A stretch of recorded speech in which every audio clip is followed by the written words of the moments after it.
The lackluster results of plain vanilla index bond funds over the past few years has some investors looking for alternatives.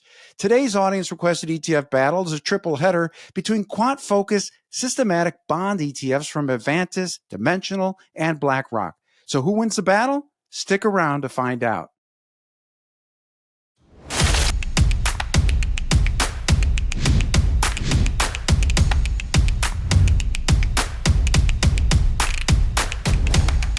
I'm Ron DeLegge, and you're watching ETF Battles. Welcome to the program. This is Season 5, and this is where we congregate to analyze audience-requested matchups of ETFs versus each other with the purpose of helping you to make informed investment decisions. If there's a certain ETF battle you'd like to see, send me your ETF ticker symbols in the comment section below or on our X feed at ETF Guide. Also, don't forget to visit the description section below. I've got links to our program judges. Also, we've got links to our program sponsor, Direction, so get in touch. And finally, we've got lots of viewer resources with download links to free audio and ebooks and other goodies, so don't miss it. Plain vanilla bond index ETFs have struggled mightily over the past few years, which has coincided with sharply higher interest rates. Traditional bond indexes, by the way, were never built as investments, but rather as tracking tools for the bond market. And systematic bond ETFs seek to improve the investment experience by using factors like interest rates, credit spreads, economic indicators, and so forth as predefined rules rather than just leaving up the investment decisions up to an indexing committee. Today's triple header is from a user named, who's this? This is Devil's Claw. Devil's Claw. And it's between ETFs from Avantis, Dimensional, and BlackRock. Thank you so much, Devil's Claw, for this excellent recommendation. I think it's quite timely. And helping us to sort through it, we've got a duo extraordinaire. We've got Dave Dierking with The Street, as well as Shana Sissel with Banrion Capital Management. Judges, welcome back to ETF Battles. Great to see you. Great to be here, Ron. Hey, guys. Good to see you. So our four battle categories are cost, exposure, strategy. We've got performance and yield combined, and then our mystery category, where you, our judges, can pick a single factor or multiple factors that you feel are pertinent to today's contest. Our judges can nominate wildcard ETFs if they feel there's better choices elsewhere. They can take a pass, opt for split decisions. It's up to them. I'll be keeping score, and at the end of the show, we will declare an overall winner. Keep in mind, none of the battle outcomes are ever predetermined or known in advance by myself or our judges. The first category is cost. Let's kick things off with Shana. Shana, please get us started. So all three of these funds have relatively similar expense ratios, 15 basis points for Avantis, 17 for Dimensional, and 18 for BlackRock. The Dimensional Fund is the largest in terms of assets under management with just over $4 billion, with Avantis in second with 705 million. I was kind of shocked to find that BlackRock has only $12 million in this fund.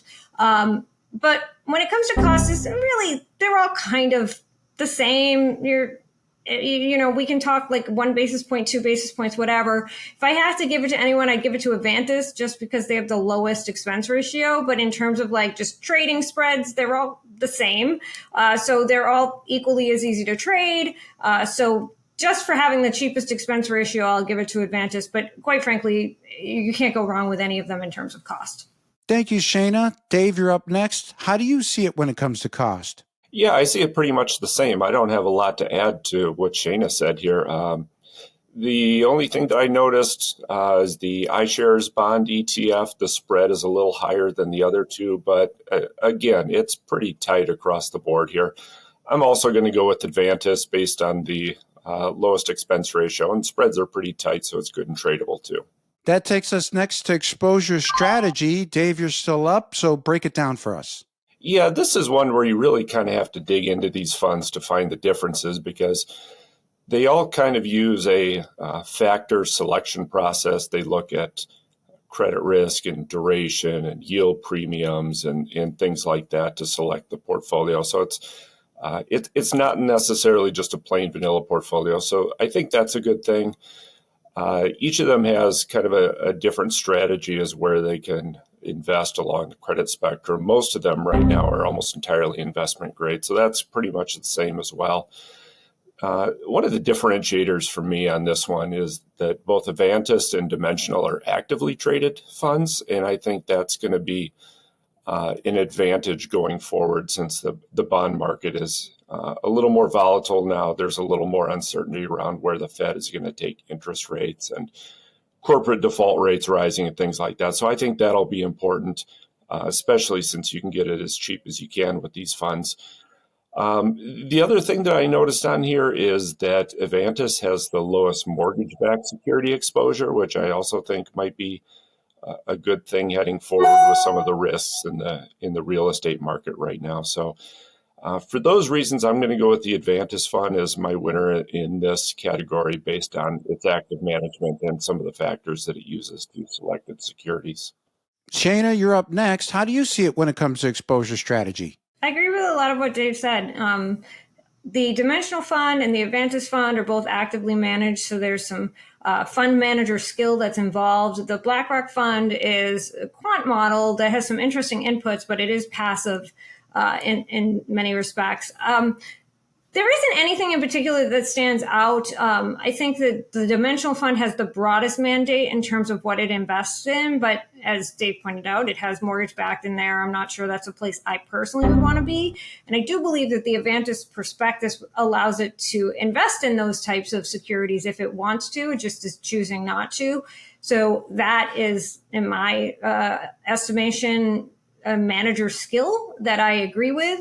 I do like that there's some macro factor implications in the models that the BlackRock fund has, but it's such a small fund, it's hard to figure out if that makes much of a difference. So I agree with Dave. Avantis is my fund winner in this category, just because I think the nature of how they approach it, having a fairly broad mandate and clearly having an opinion.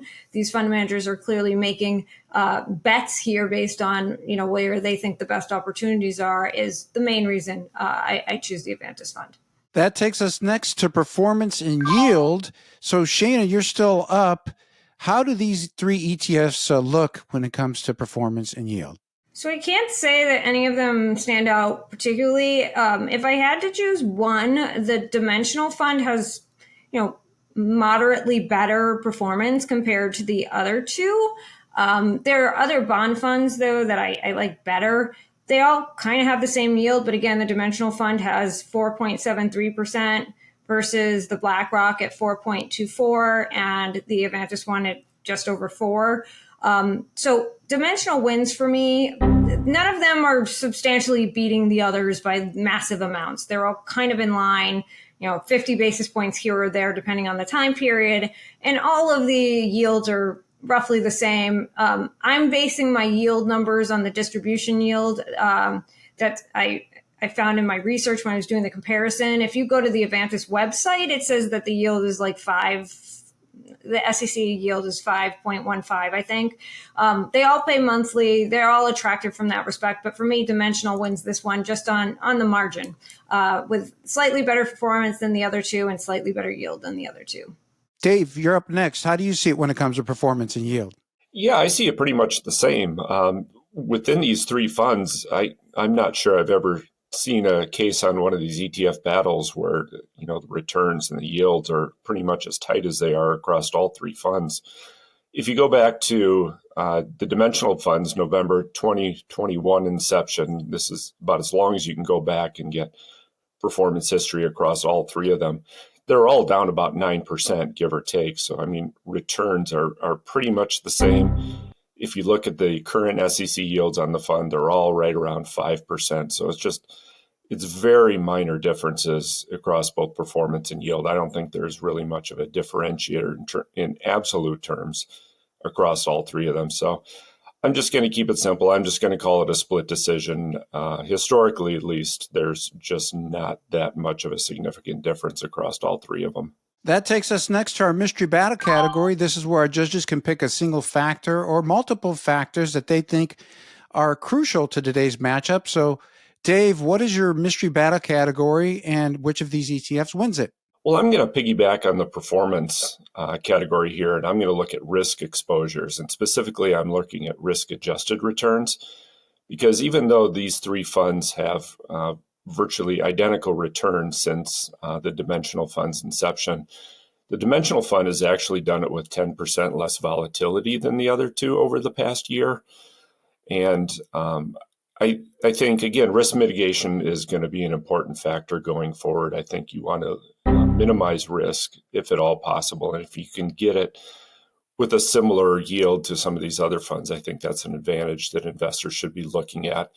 The other thing I noticed on this is if you look at the downside capture returns on these funds, the dimensional fund, again, according to the numbers I saw, has about a 76% downside capture, which means it's actually losing less in market pullbacks than the broader bond market. So again, for the risk mitigation factors and the fact that you could still get a comparable yield with that risk mitigation, I'm going to go with the dimensional fund as my winner in the risk exposure mystery category. Thank you, Dave. Shana, you're up next. What is your mystery battle category, and which of these three ETFs takes it away for you? So I'm kind of looking at like the prospectus mandate and how they kind of all differentiate in that respect. As I mentioned earlier, the Dimensional Fund and the Avantis Fund are both actively managed. And while the BlackRock Fund is passively managed, it's passively managed using some proprietary quantitative modeling. So it's not, a plain vanilla passive fund. And I kind of went and looked and wanted to see how the different approaches and managers are able to add value through security selection and the like. And what I found was, generally speaking, the Dimensional Fund overall gets the most bang for its buck in terms of its structure and the way that it approaches a market. But from an actual just security selection, the Avantis Fund really stands out to me, and the manager's ability to add value through individual security selection. The BlackRock Fund has some really interesting inputs, but I had a hard time kind of teasing out how much of a difference it really made in excess returns. Again, none of these funds really perform that differently from one another.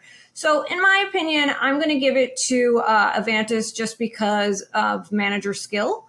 And for that reason, they're my winner in this category. Well, that takes us to the part of the program where our judges can give us their overall battle winners. So Shana, give it to us. Which of these three ETFs stands out? So I'm going to throw in a wild card here. If I'm going to do kind of a core bond product, I want to focus on active managers with a demonstrated skill. And so I'm going to throw in TOTL, which is the Spider Double Line Total Return Tactical Fund that's run by Jeffrey Gunlock.